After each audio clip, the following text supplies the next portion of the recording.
Olá, irmãos, que a paz de Cristo esteja com todos. Bom, gente, passando aqui hoje para fazer uma reflexão curta e objetiva sobre a vida de Josué. Nós saber o capítulo 1 do livro que tem o seu nome.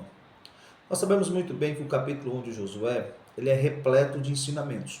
Por exemplo, trabalha muito o conceito de fé, conceito de liderança, conceito de obediência, o conceito de uma forma geral de uma convivência com Deus. Nós sabemos muito bem que o versículo 1 vai dizer que Moisés, ele morre. E o que é interessante é que o texto ele é categórico em enfatizar a morte do maior líder que Josué conhece em toda a sua vida. Falar para Josué que Moisés havia morrido era como se dissesse para ele: olha, o seu pai morreu.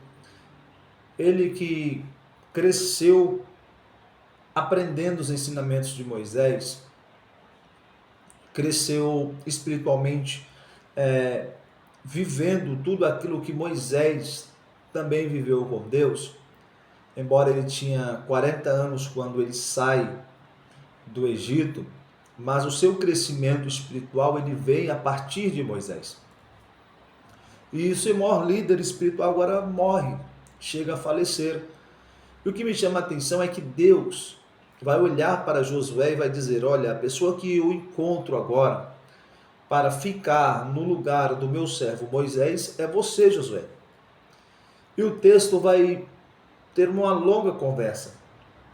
E dentro desta longa conversa que o texto vai ter, vai chegar um momento que Deus vai puxar a orelha de Josué e vai dizer lá no versículo 9: não te mandei eu, esforça-te e tem de bom ânimo.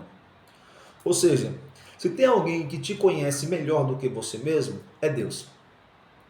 Esse é o ponto mais importante. Deus conhecia a característica de Josué. Deus conhecia que Josué, ele era uma pessoa capacitada.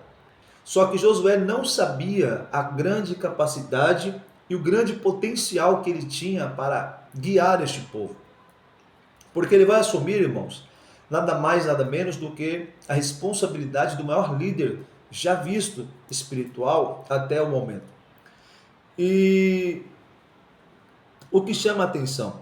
Que Deus confia em Josué, um povo que tem uma promessa. E Deus vai dizer: olha, você vai passar esse Jordão, você e todo esse povo. Então você percebe que o seu início já não é fácil. Você percebe que o início de Josué é um início complexo, é um início com adversidades.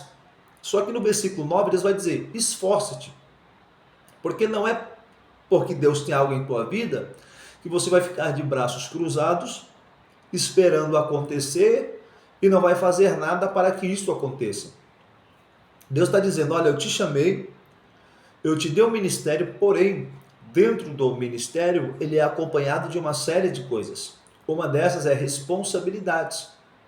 Quando Deus fala esforça-te, Deus está dizendo que não vai ser fácil. O esforço é fazer algo além da força, é insistir, é tentar outras vezes. Então, o que acontece? Deus chama Josué, conhecendo Josué, Deus lhe dá uma grande missão.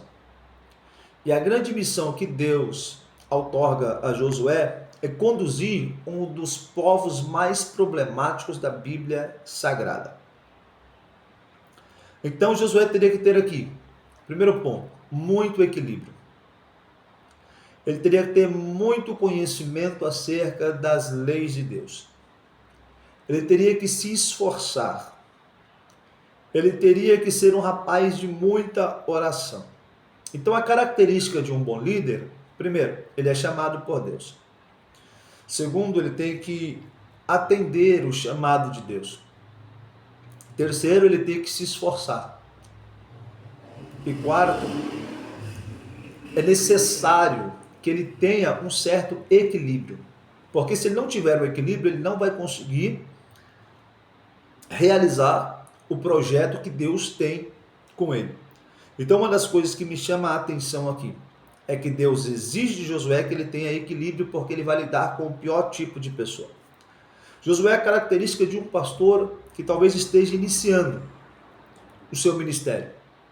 Então ele vai lidar com diversidade de pessoas, com diversidade de pensamentos, com diversidade de conceitos, e ele precisa entender todos, e nem sempre ele vai ser entendido. Mas o que Deus está dizendo a Josué: eu te chamei. Você tem a assinatura de Deus no seu chamado. Você tem a aprovação de Deus no seu chamado. Então, o que é necessário para conseguir concluir tudo aquilo que Deus tem para a tua vida? Simples. É só você obedecer, esforçar e ter equilíbrio. Quando você escuta a voz de Deus, quando você estuda as leis de Deus, quando você ora, quando você não se desvia nem para a direita nem para a esquerda, quando você não faz barganha, automaticamente a promessa que Deus tem na tua vida se cumpre. O chamado de que Deus tem na tua vida, ele é um chamado específico, porém vai ser um chamado com exatidão, um chamado com aprovação. Você será uma pessoa bem resolvida em todas as questões que você fizer. Então, a reflexão para vocês nessa tarde, meus irmãos, é: ouça a voz de Deus. Obedeça o chamado de Deus. Tenha bastante equilíbrio. Tenha bastante estrutura e esforço. E com certeza você herdará todas as coisas que Deus tem para a tua vida. Que Deus abençoe a todos. Fique com Deus. Tchau, tchau.